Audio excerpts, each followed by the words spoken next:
Бүгін 11 ДЦ. Мен азырлы тест қылдым. Азыр күтіп отырмын. Кеше обедте қылам деп әрекет қылған, бірақ обедте қалбадым. Бірақ саат 4-те қылдым. Күндізі саат 4-те қылсам, но отрицательный болды. Там вообще ничего. Даже бледной полоски не было.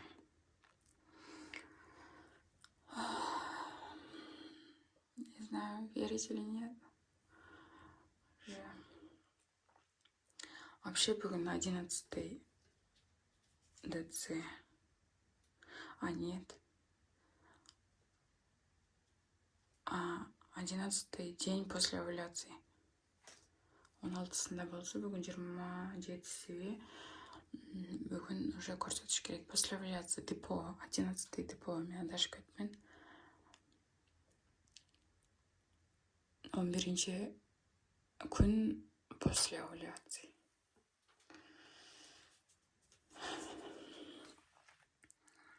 Она көрсеткен.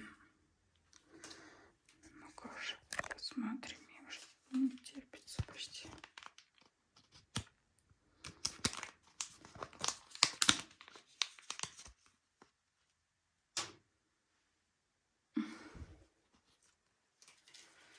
Ничего. Вообще ничего. Даже бледного нету. Как такая?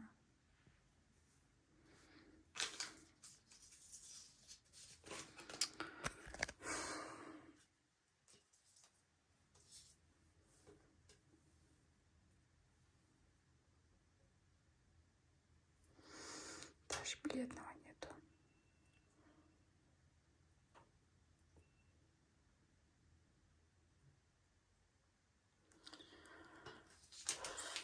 Видите, бледный был, да? Не знаю. Может, что-то ела. Может, из-за этого.